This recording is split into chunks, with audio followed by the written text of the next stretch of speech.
Excellent. Thank you. Welcome. Thank you for coming out this little brisk morning, but at least it's sunny. On behalf of the Longfellow House, Washington's headquarters, National Historic Site, I'd like to welcome you all here and also thank Mount Auburn and the Friends of Mount Auburn for once again hosting us this year, especially Jessica Busman over here. It's been my main contact over here and is always a great help. Sometimes I get a fair number of people that ask me why we celebrate Longfellow's birthday at a cemetery where he ends up. And to me it makes perfect sense because Longfellow loved this place. He really did. If you look through his journals, it shows up time and again as just a landmark. It almost seems like it was the western boundary of his physical world in many ways. He talked about bringing his young Charlie up here to see the squirrels. He talked about climbing the tower and enjoying the beautiful view. My favorite little entry I wanted to share with you, he said that he walked with Fanny to Mount Auburn. This was on Thursday, November 22nd, 1849. He said, the foliage all gone and the sunshine falling warm and bright on all the graves. The place we have selected for ourselves seemed fairer than ever before. So really this was a place that was very close to his heart. So I'm very happy that Mount Auburn agrees to have us come here every year. With that, I don't want to delay the show anymore. So I'm going to introduce our superintendent for the tri-site grouping that Longfellow House is very proud to be part of, Myra Harrison.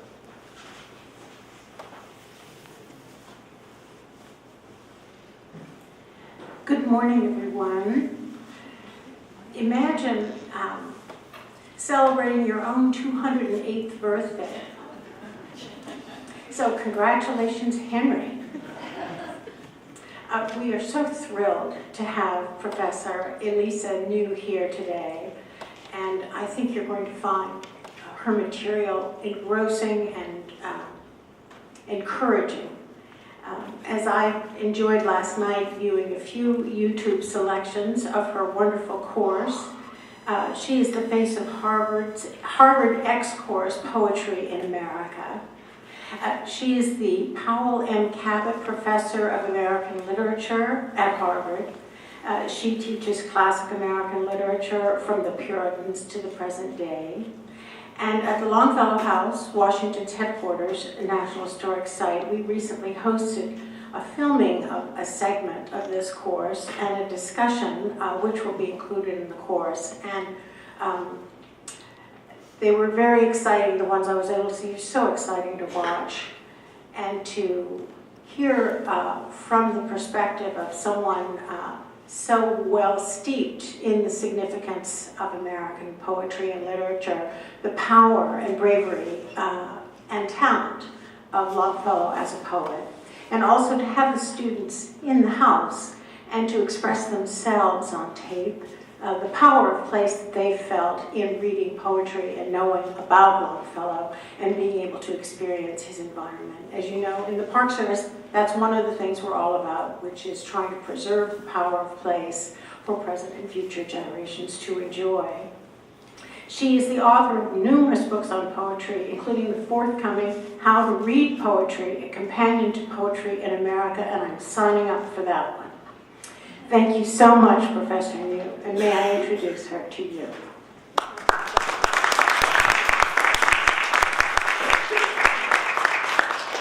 Thank you so much. I'm so happy to be here to celebrate Henry Wadsworth Longfellow's 208th, I hadn't counted actually, 208th birthday with all of you.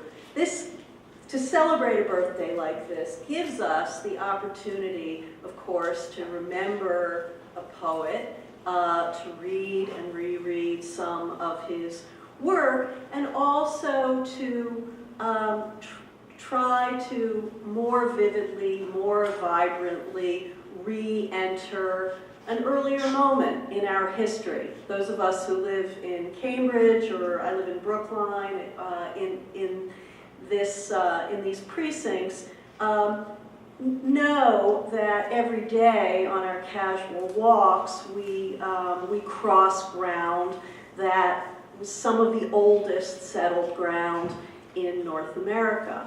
And I remind, well, it's actually easy to remind oneself of that on a day like this, when, as one shivers inside one's North Face parka, one, you know, I will remind myself, of Anne Bradstreet hustling her children across the ice into her wattle and daub cottage, where the fire scarcely kept out the coal. I don't know what actually prompted that little excursus. I guess the cold. But to live in a place like this is every day in a casual way, and on particular days like this, in a more deliberate way, to transport ourselves back to a different time that had a different style of expressiveness, that had different aesthetic tastes, whose values, maybe whose fundamental values were similar to ours, but even though similar, were inflected and infused and colored by historical factors so different than the ones that bear on us. I should say first a personal word that I wouldn't always say, but this seems an appropriate place to do it. I wasn't a big Longfellow fan or a fan of those poets called the Fireside, who were known as the Firesides, until I moved to Harvard. And they, you know, the Firesides is kind of a condescending, feels like a sort of condescending way to refer to a bunch of poets. I no longer see it quite that way, because now I understand better the importance of fires, not only as places that, as producers of heat, but also as social institutions, and a little bit more on that in a minute. I didn't really appreciate these poets until I moved here and began to walk the streets named after them. And I should say, until I moved into one of Cambridge's most historic houses, I did in 2001 meet and fall in love with Harvard's then very new president, who hadn't gotten himself into controversy yet. And we dated for a time, and then eventually I married him in Elmwood, which is James Russell Lowell's house, and a house Longfellow visited all the time. And I began while living in that house, and there were books of Lowell's and Longfellow's sort of on shelves that had, you know, just been, who knew how long they had been with the house.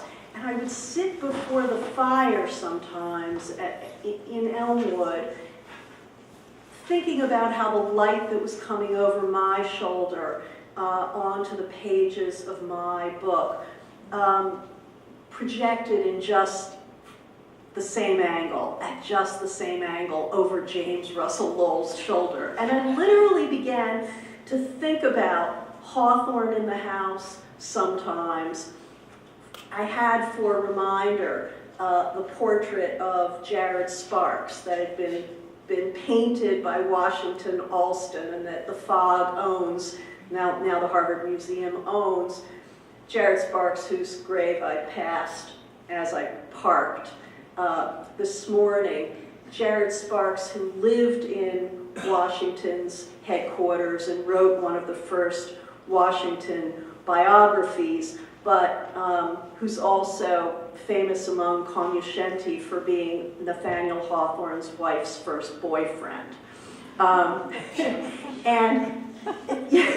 that, I think that begins to give you some of the flavor. I would turn the pages of James Russell Lowell's books and read his letters to Longfellow, letters he would sometimes write on one of his many trips to abroad, "My good fellow," he would say. And I began to think about these friends who addressed each other as "my good fellow," and began to appreciate their tones, right, in a way that I never had before, to appreciate their qualities of cultivation, of civilization, of the way they valued community, and of course the intellectual kind of community they fostered, they nurtured in each other and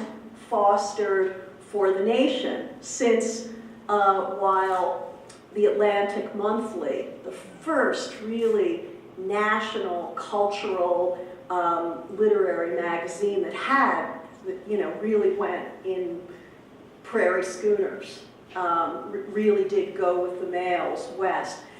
That was published by, it was edited by James Russell Lowell, but Longfellow's hand was in it, and Longfellow published in almost every one of the early issues. So I think I've begun. I could wax rhapsodic some more about a period in my life when, I'll say one more detail. I learned while living in Elmwood that had been painted these very nice federal colors. Drew Faust has now, I think, changed, it's beautiful. Drew Faust has done a beautiful job with the house, but it's much more modern.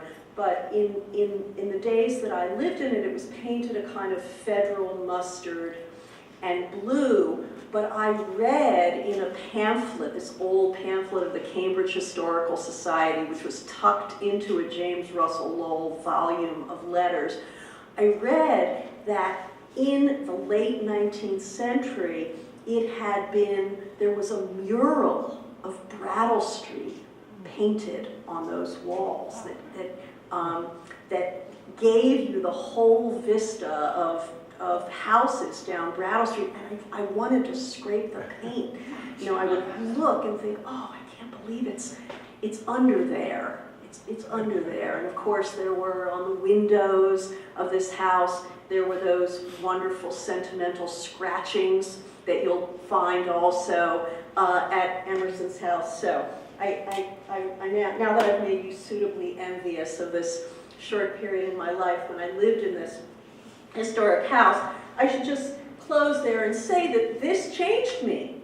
It changed me as a scholar. It gave me a much deeper appreciation for history, for the resonance and the power of place.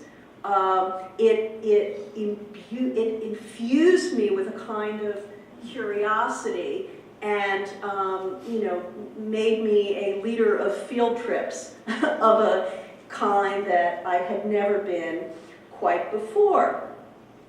My Harvard X course, Poetry in America, is in a certain way the bringing of that transformed intellectual sense of vocation and passion for field trips onto video, where students all over the world can experience and share it. This fall we ran a seven-week module covering poetry from roughly 1700 through the 1850s. That is poetry before Whitman. And we devoted in that course a long week, full of material, probably maybe, 10, 12 hours of material, focusing on Brattle Street, really, on this period in American poetry, on Longfellow, Lowell, Holmes, and the literary and intellectual culture they created here. And so what I want to do today really is to show you some clips from that week of material, clips that I think illustrate the different perspectives on an American poet like Longfellow that I think it's useful to bring to the reading of any poet. And so before I show you the first of these clips, and I'll whet your appetite by saying that the first one is in Mount Auburn in May. It's so beautiful. It's really beautiful. You're gonna. There's me, but you can just sort of look past me if you like toward the gorgeous flowers. So here, and so let me itemize these perspectives. First, and it's this that I've been stressing the most so far, that poetry arises out of cultural circumstances, that it's produced in a particular place, and that and that the poetry will give us a lens on and access to the different mores, the different rhythms, the different temperamental norms of, it's not that interesting yet, of that place, but also that by seeing the place, we will have a better sense of the poetry. And, I don't need to tell all of you this because you are people, I assume, who walk through Mount Auburn regularly. And one of the things you may appreciate are the highly stylized stones, right? Each period of gravestone carving with I think I just used the incorrect term for that, someone can correct me later. Each period with a particular set of aesthetic, stylistic markers, right? And each period gesturing toward a certain kind of spiritual orientation, right? And you can tell the difference between a stone that's sort of hard Calvinist. We don't have that many of those here in Mount Auburn. They're kind of down the street, at the end of Church Street. And a stone that's very much more influenced by a kind of Unitarian or even Romantic sensibility. Just as those stones offer you a whole history of attitudes to read the poems written at those particular times, will afford you understanding of the particular stylistic signatures, the particular cultural orientations, and allow you to deliver yourself in a time not your own. That was the first of them. I'm going to give a much shorter account of the other four. Second, in the second video, we'll see how poetry is made by poets who are very often reacting to other poets. And so I'll take you into my classroom, Holden Chapel. In Holden Chapel, also a very historic place where I talk a little bit about the Longfellow Poe War, and about how Poe created his own poetics, in part out of disrespectful reaction to the poetry of Longfellow, especially. Three, that poems are written by real people who had maybe particular intentions that they were executing within their poems, but that poetry that remains alive is not dependent on the intention of that poet. Poet, after all, is gone, and his intentions are long gone with him. Poetry that remains alive in its living language, which speaks to other people and is susceptible to their ministrations, and responsive to their interpretations, and is depending on the importance of the poetry, inexhaustible in a way. And I think you'll see as we enter into a discussion with some of my students how language of these poems written well over 100 years ago is still, some of the words are still up for question. What does this mean? What might this mean? What could this mean to me? Right? And what it means to me is not the only thing, right? We balance what it means to me against what it would have meant in the period, what the word actually means, what the context might say about its meanings. But poetry that remains alive is hospitable to an interaction that can go on long, long, long after the poet's intention is in his grave, his lovely grave on the hillside with him. And this last principle, there are 4, not 5, sorry. This last principle is that you don't have to be an expert to read poetry, and you don't have to be in a poetry class to read poetry, and that in fact we benefit from hearing poetry read hearing it in our own voices, practicing it practicing it this time in this mood, that time in that mood, and that a poem can really be transformed by a particular reader. And I'm not going to tell you who the reader is. We'll show you at the end of this presentation, but you will definitely recognize him, and I think be moved with me at hearing him read. So I'm about to show you this first clip. It's filmed, just 1 second, Leah. It's filmed in Mount Auburn Cemetery on a very beautiful May day last spring. I should maybe give you the context that we had earlier that day filmed in Concord at Emerson's, at the Old Manse, where Emerson lived, where Hawthorne also lived, and where I met with my colleague Larry Buell and another colleague, Andrew Warren, and we all discussed Emerson together.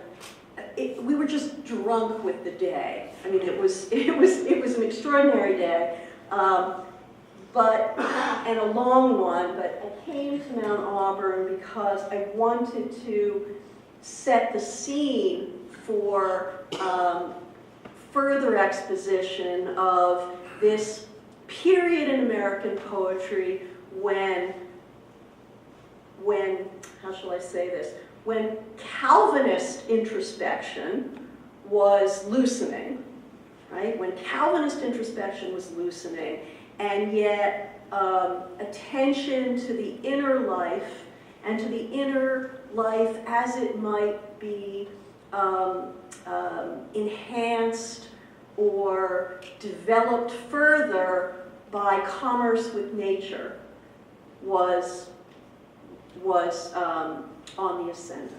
And that, to give that context to a poet like Longfellow seemed to me very important. So first clip, Mount Auburn.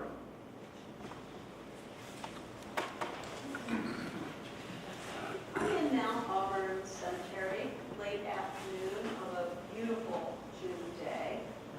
Mount Auburn Cemetery was founded in 1831.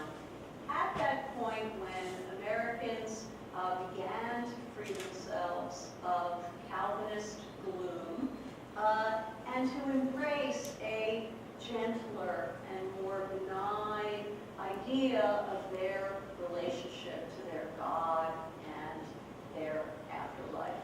Americans, until the development of cemeteries like Mount Auburn, had been buried in churchyards. Churchyards were often unsanitary, often quite grim, and the headstones invariably reminded those who visited of God's awesome judgment, such gravestones reminding visitors to think of about the state of their own souls in beholding those departed.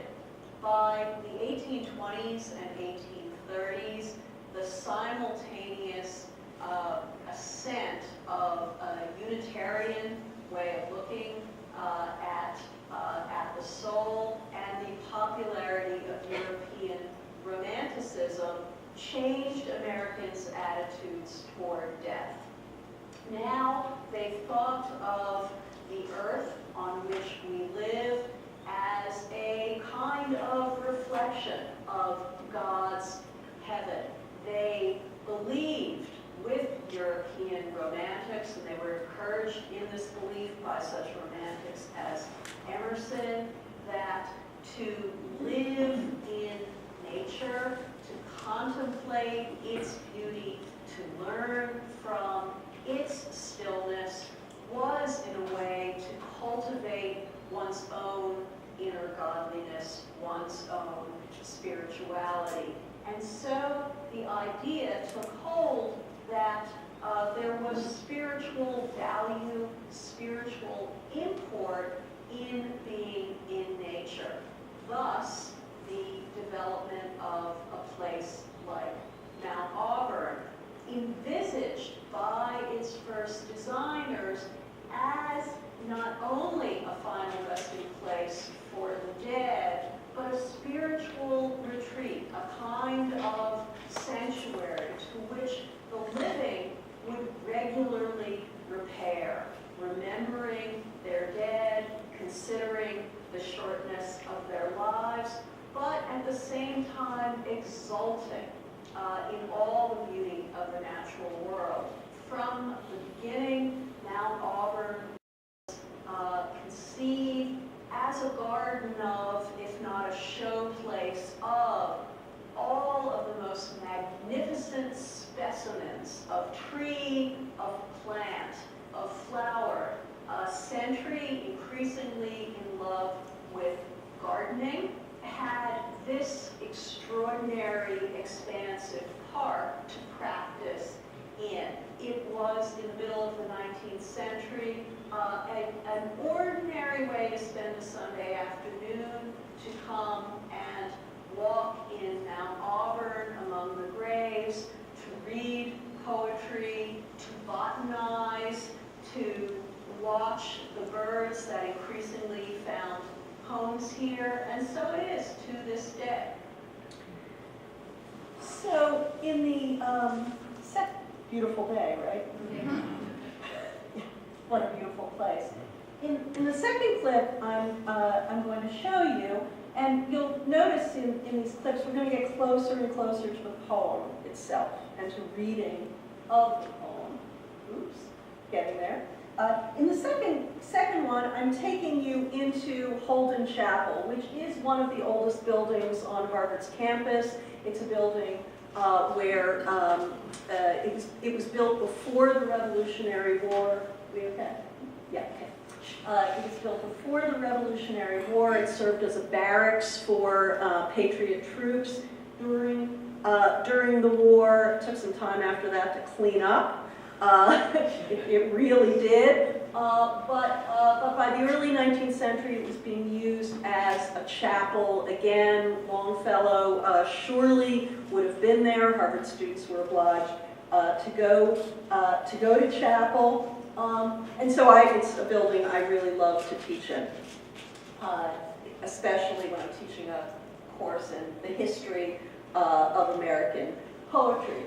So I'm taking you into a lecture I'm giving that's about Longfellow's ethos, Longfellow's sensibility, but we're going toward it via Poe, who both published Longfellow in Graham's Magazine, where he was an editor, and attacked Longfellow in the same pages of that magazine.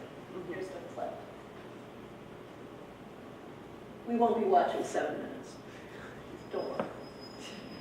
One wants to really understand these firesides, in part because it was the firesides who so stimulated, enraged, and maddened Poe that he elaborated a poetic theory that identified the poem as everything the poems of the Firesides were not.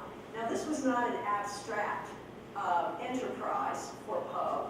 In the pages of Graham's magazine, this is Graham's magazine of the early 1840s, where Poe was an assistant editor. That meant he did all the work. He filled the pages of this issue of Graham's magazine with his literary criticism, with his short stories, and with his poems. And that criticism it grew increasingly sharp and, in fact, insulting when it came to Lowell, Longfellow, Holmes, Emerson.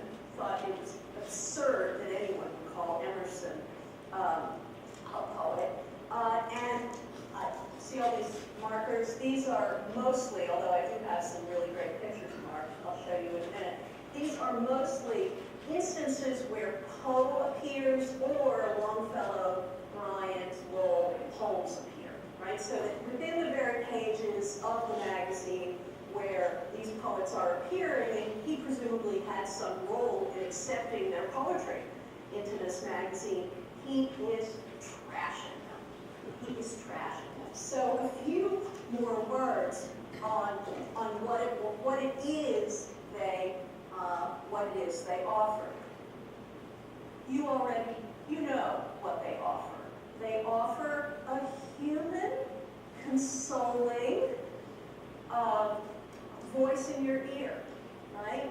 They offer you some combination of pastoral care, right, as such as your minister would, gentle teaching, spirit of friendship, right? These are, and in offering those last few phrases, I describe these poets as deeply humane. Longfellow is extraordinary at showing us how particular places, right, the image of a particular place can just suffuse us with feeling, with emotion. And he, the poet, crossing the bridge with you, right, is there to help you deal with that ambiguous space, right? Is there to help you deal with how your heart is hot, your feelings are unresolved, how simultaneously you seem to live, and I'm talking here about that poem called The Bridge, simultaneously you seem to live in Cambridge, Massachusetts, where the foundry fires are reflected, the industrial foundry fires are reflected on the water of your town, and you live in some medieval place, right, where the moon is a goblet, right? You live in this place suspended between art and reality, and you live in this place pent up in yourself and reminding yourself that you, after all, live among others, right? So from here, we'll walk down Brattle Street to the Longfellow House and the Washington's headquarters. I take a small group to a very small class to the house, and what I'll show you in a second is a discussion we have of a poem called The Fire of Driftwood.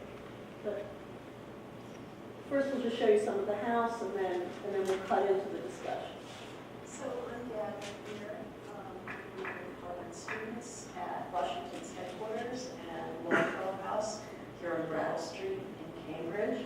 The house was built in the 1750s, middle of the 18th century, by a slaveholding planter, very successful planter in the West Indies. It's one of a number of houses here on Brattle Street, built by people who eventually would call loyalists, many of whom They're not fled loyalists. back to Wrong image. The house is famous for having been George Washington's headquarters. It was his first headquarters. He came here in 1776 and set out his plan for the defense of Boston. And then later, this became the house of Henry Wadsworth Longfellow. Memory is a really important instrument for Longfellow. It's often his way into poetic practice, right? To be a poet is to remember, right? It's almost as though in memory he finds, in the ambiguities of memory and the layerings of memory, in the static that memory can create, he very often finds the material for his poetry. Just think about the poems we've read: The Fire of Driftwood, The Bridge, My Lost Youth, The Midnight Ride, Paul Revere's Ride. These are all. So while Leah finds her way into the discussion, I just want to say a word about discussion on video, and that's a feature I've been bringing more and more into my online course. Sometimes lengthy and sustained discussions, which we've discovered viewers all over the world really like. Sustained discussion of an individual poem, sometimes spending 5 to 10 minutes on 2 or 3 lines. What I didn't realize, and I know how powerful classroom discussion can be, you know a class is working when everybody's really just in there. There's this liftoff that you're always looking to make happen. What I didn't realize is that when students in India and China and certain places in Europe and South America watch these discussions, watch this fairly common liberal arts practice, they've never seen anything like that before. That is not how education is conducted in the rest of the world. And I even had, on our first module, we had a student from Japan, I think, write and say, there are so many people on screen, who's right? Who's right? And that we could offer this, there's controversy about online learning, and some of the controversy comes from the worry that this will replace the engaged and intense experience of human beings looking at each other face to face in the classroom. And I certainly don't want to see that happen, and I don't actually think it will. I instead hope that we might be a bit contagious, and that there may be places in the world, there may be teachers in the world who, within the constraints of their educational systems, may be able to introduce this kind of dialogue. I thought it was interesting because these can be natural, they can be, they could have been blown from the trees, or they could have been leaves of plants, but we also refer to leaves as pages of books. So that ties in with the idea that memory is a collective process, and it's something that can be written and can be shared as a social chronicle. Yeah, the leaves of memory, so that memory is, and I think it's absolutely the case that for Longfellow, memory is linguistic, right? We remember what was said. The ambivalence of these lines, though, right? The sadness, we hear the leaves of memory seem to make a mournful rustling in the dark. Oft died the words upon our lips, as suddenly from out the fire, built of the wreck of stranded ships, the flames would leap and then expire. Strange sort of paradox here. What's going on here? Are we burning our memories up?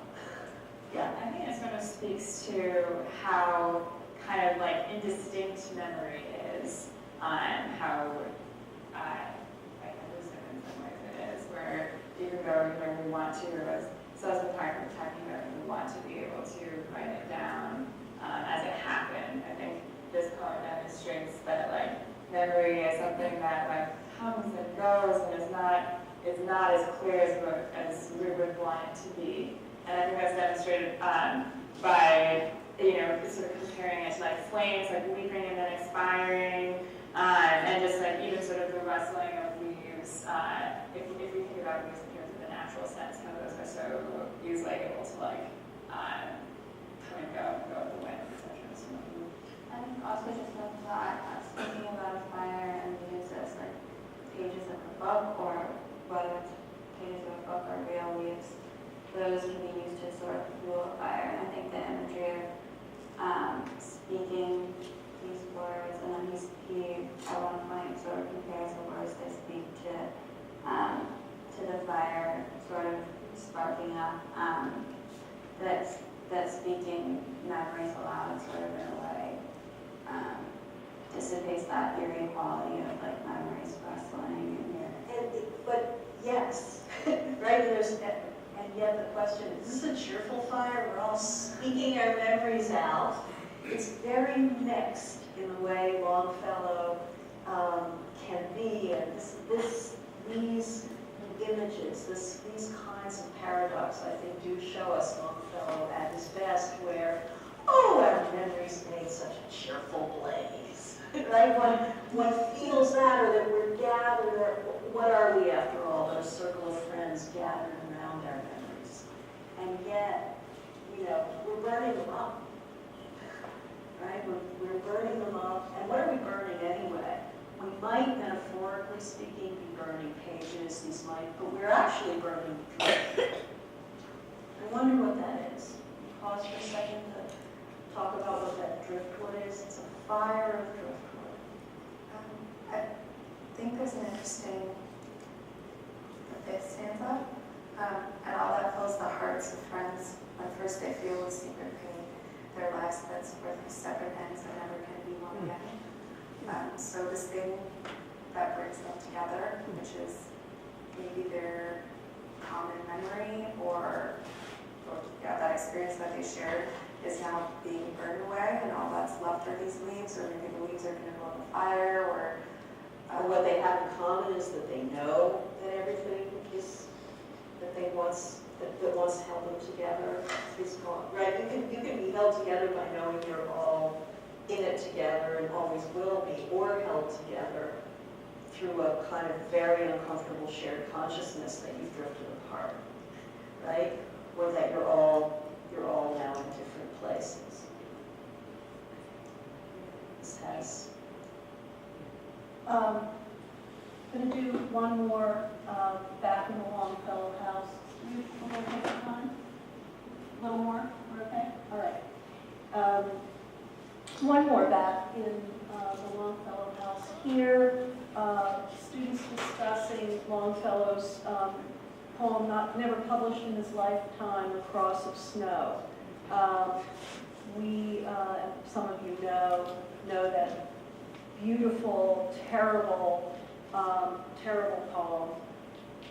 Let's run the beginning of that, and then I'll say another word before we enter the discussion.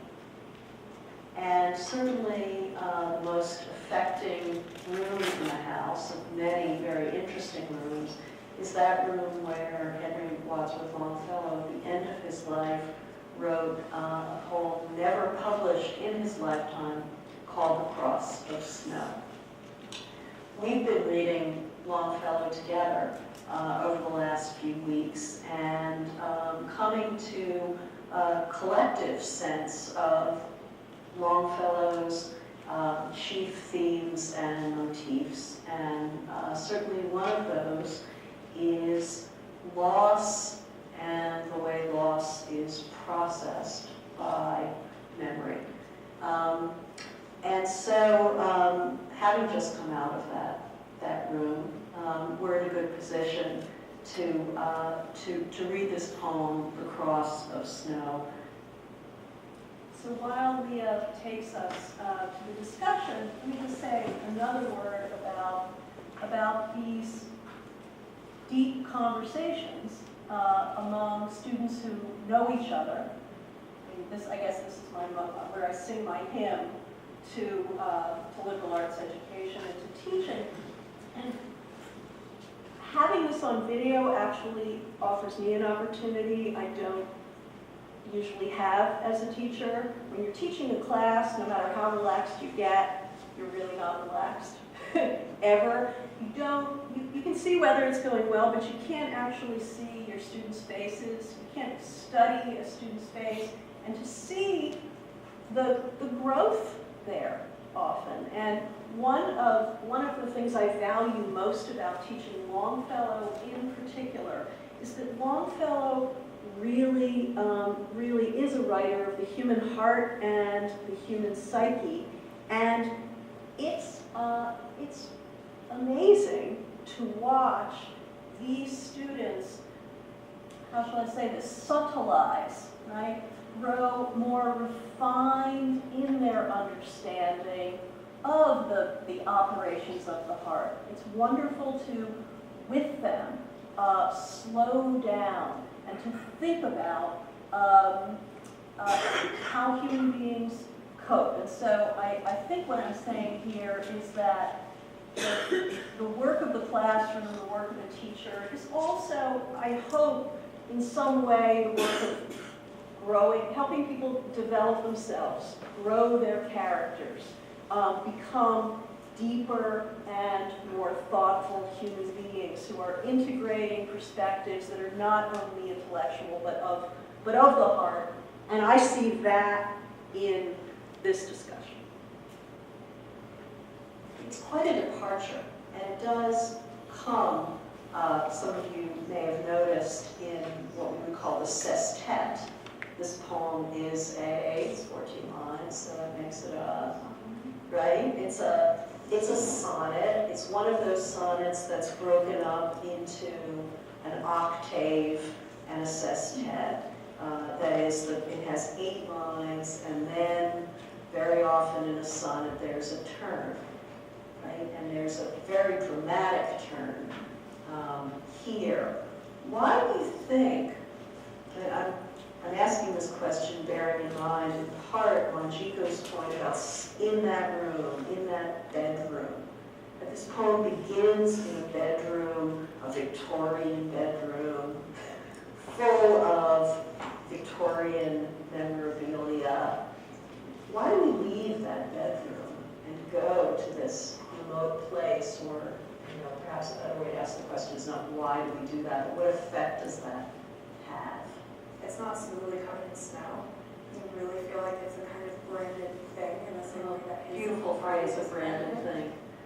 And so I think that you are leaving the bedroom, but you're almost getting a more crude image of like his body, his face, what it looks like, his chest, what it looks like with the cross, of what was left behind after the fire cooled down. Mm-hmm. Oh, it's a scarred and chilly image, right? And both of the body and also of the inner life, right? There's a way in which, we're going all the way to the west, right? We're going to the Rockies. We're going off the East Coast and away from the settled North America in this poem. Why? I think in some ways, like, having this image of nature makes his wounds and his scars almost like not mortal, because it sort of takes, it's this very kind of like timeless image. It's not one that's necessarily rooted in a certain era, and it's Or a certain event, or right, this event of a burning. Exactly, and so it sort of makes makes these wounds, it detaches him from the present, like it detaches his sorrow from the present, it sort of makes it sadly this kind of like eternal thing that he's going to have to forever endure. Or links it even to a kind of sublime suffering. Yeah. That's the suffering of all time. That's the suffering that we see in, not that we see in nature, but a larger kind of suffering. And there's a sort of resolution in that. I think Longfellow is a poet who often will guide us toward resolution, and help us get some peace. In this poem, I'm not sure I hear that much resolution. Instead, the distance he travels to the west feels almost the distance of a self-estrangement, of a kind of lonely alienation that, right, even, and it takes me back to these first lines, the first quatrain, in the long sleepless watches of the night, a gentle face, the face of one long dead, looks at me from the wall where round its head the night lamp casts a halo of pale light. It's so cozy bedroom, right? And right, it's situated in a world that knows how to mourn, right? And nobody knew how to mourn the way Victorians did. And yet this poet seems to suggest that mourning is really more raw, right? It's, I also, that worked for you. because I've also been thinking about how this sort of battle between snow and fire, which you were talking about earlier, how that's framed. You have it in the first 8 lines, you have, you know, his wife is presented, she's not like as white as snow, she's almost standing in for snow, and then the fire is this evil entity that brought her to her death. And then when you switch over to the next part, you have the cross of snow sort of as this scar that refuses to go away even though the sun is shining on it. And there's this assumption that, you know, you get over, you mourn, and then with time you get over it, and so you move on with life. And he's saying that even though time has passed, he still has that coldness and that ice within himself, even though the sun is shining upon him year after year. And I think that sort of that switch, that where you know, like, And that's how a sonnet works. He's saying, guess what? Here's how a sonnet works. Exactly, like that point where you have that switch where snow stops being this beautiful, gentle face, and it becomes this hard entity that refuses to go away from his heart. Like that's a really sudden move, and it's a very shocking, I think it has a very shocking impact when you start to really think about it. Yeah, it's a very, you know, if Longfellow has the reputation for being sort of gentle, mainstream, anodyne, almost hallmarky poet, this is a poet not, this is a brave poet. One last one needs no introduction.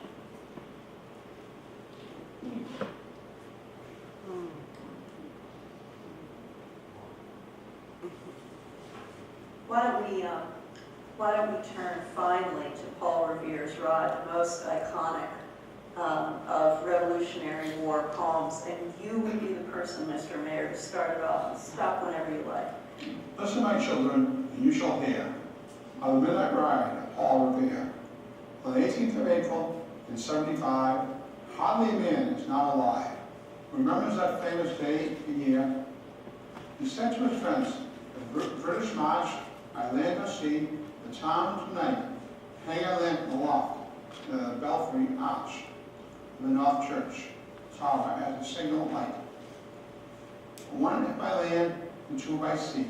I'm up the shore will be ready to ride and spread the alarm through every Middlesex village found. For the county folks to be up into arm. Then he said goodnight. With a muffled oar, silently rowed to the Charlestown shore.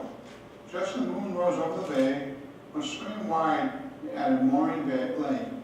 Somerset, British man of war, a phantom ship, with each mast and spar, across the moon like a prison bar, a huge black hulk as magnified by its own reflection in the tide.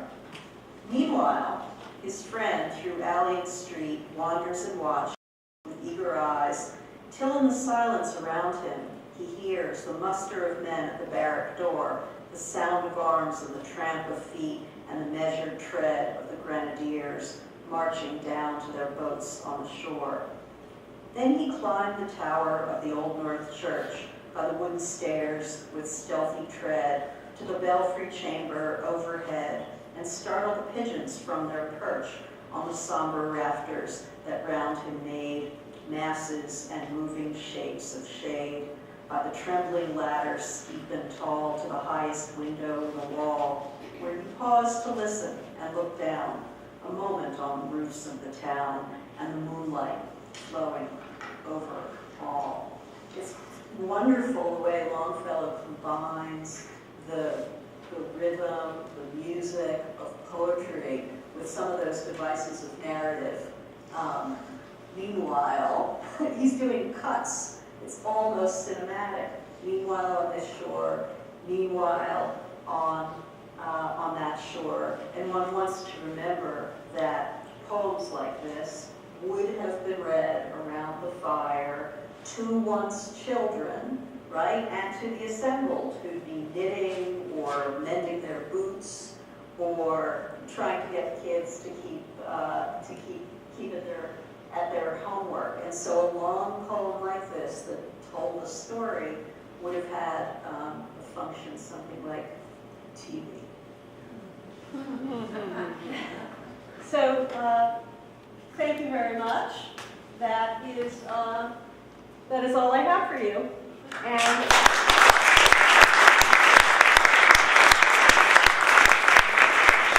braving the ice to come out and finish up the program with us here. This year we have a special guest that we'd like to have help lay the wreath. Robin Smith, come on up. So tell us exactly again your relationship. Great-granddaughter of Henry. So we're happy to have her here. And if you should come on up here, we'll be on the what?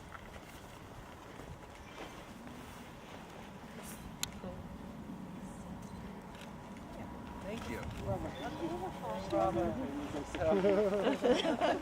Right next to the roots, and we'll get the name.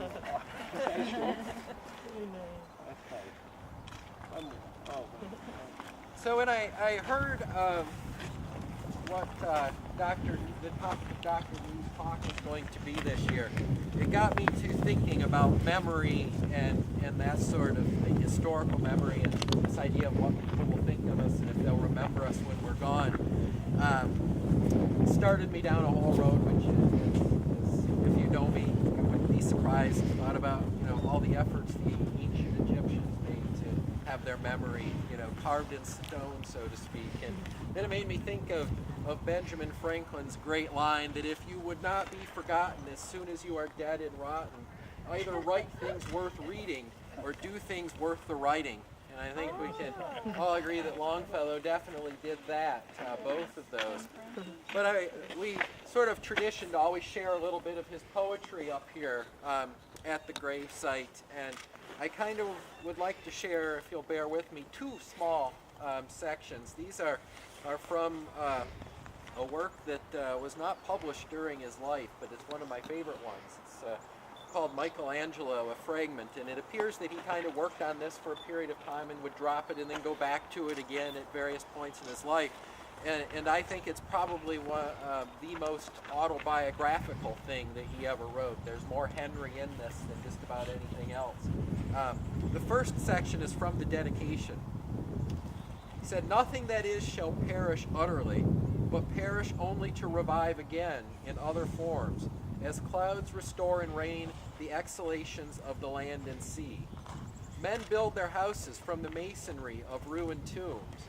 The passion and the pain of hearts that have long ceased to beat remain to throb in hearts that are, or are to be. So from old chronicles, where sleep in dust names that once filled the world with trumpet tones, I build this verse. In flowers of song have thrust their roots among those loose, disjointed stones, which to this end I fashion as I must, quickened as they are that touch the prophet's bones. And then skipping ahead just a little bit. So Longfellow sort of uses Michelangelo as his own voice and the voice of artists, I think in general. These are the words of Michelangelo. He said, "How will men speak of me when I am gone? When all this colorless, sad life is ended and I am dust? They will remember only the wrinkled forehead, the marred countenance, the rudeness of my speech, and my rough manners, and never dream that underneath them all there was a woman's heart of tenderness. They will not know the secret of my life, locked up in silence, or but vaguely hinted in uncouth rhymes that may perchance survive some little space in memories of men. Each one performs his life work and then leaves it. Those that come after him will estimate his influence on the age in which he lived." All right, folks, so I invite you to come on up. Henry is here, Fanny, Mary Storr Potter, baby Fanny, Charlie Longfellow, Ernie Longfellow and his wife Harriet. The rest of the family, they are in Mount Auburn as well, but they're not at this exact site. They're with their families. So thank you again for coming. Great program, and feel free. Thank you.